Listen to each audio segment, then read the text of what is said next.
Magandang araw mga kabayan, may panibagong topic na naman tayo for today's video. Pero bago tayo magpatuloy, hiling ko lang na like and follow nyo ako at subscribe para updated kayo every time meron tayong panibagong upload. Ako si Philippine Vision TV, nagbabahagi ng totoong kwento. Salamat.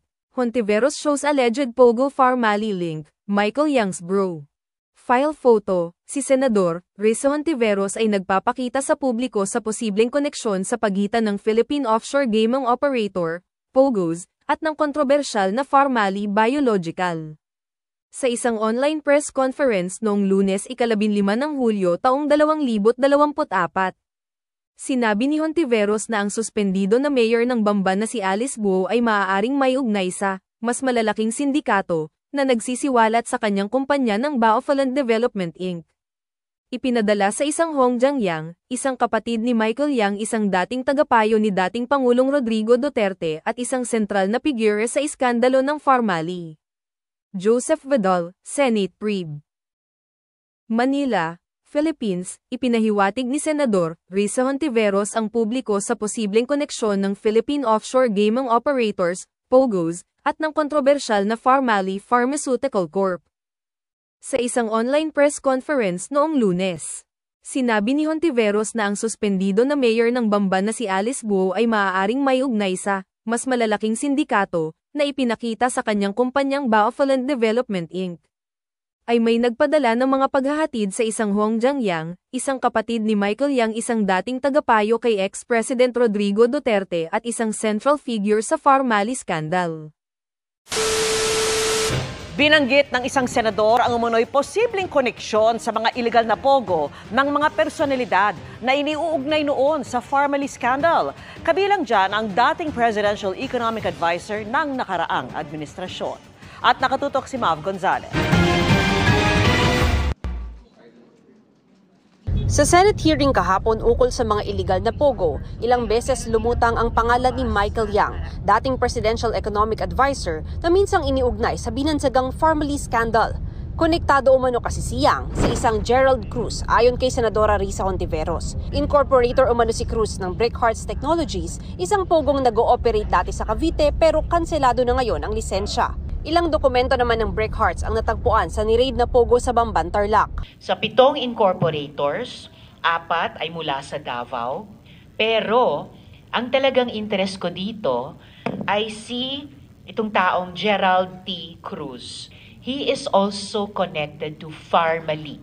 Kasama si Huang Tzuyen, na sangkot sa isang malaking money laundering case sa Taiwan.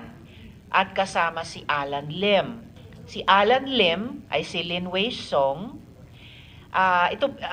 Konektado sa usapin din na link din sa pag-aangkat ng shabu sa bansa.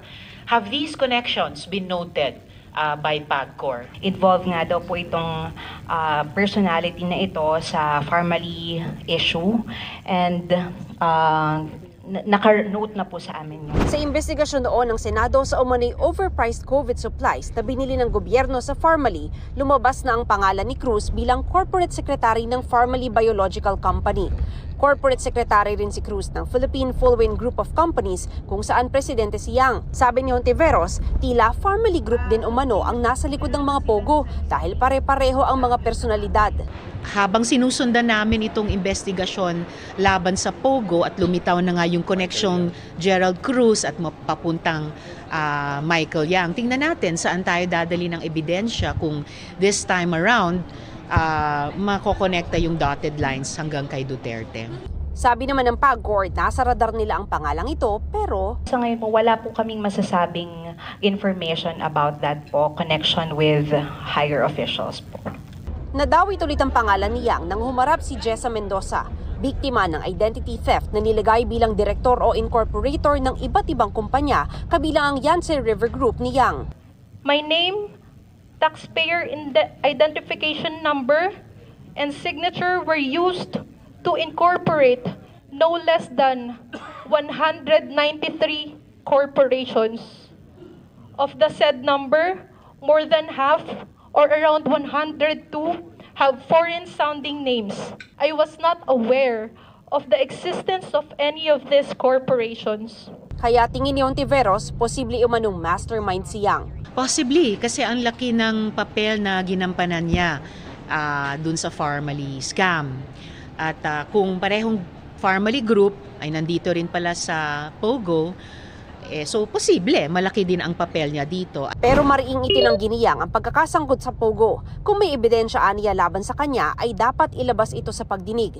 Dagdag ng abogado ni Yang, walang ebidensya ng direktang koneksyon ni Yang sa Pogo. Mr. Yang's name has never appeared in any of these corporations. You have to make a very clear connection kung ano yung illegal acts that a particular person is a part of, not simply because he is in the corporation. I think that's pretty unfair. Sa Kamara naman, sinight in contempt si Yang kahapon dahil sa hindi pagdalo sa pagdinig ukol sa 3.6 billion peso drug bust sa Mexico, Pampanga noong 2023. Nasamsam ang shabu sa bodega ng Empire 999 kung saan incorporator si Lincoln Ong na kilalang associate umano ni Yang. Nung na-trace namin na merong mga corporations registered under the name Mr. Michael Yang, nakita namin na ito ay may kaugnayan dun sa corporation na registered under the name of Mr. Willie Ong.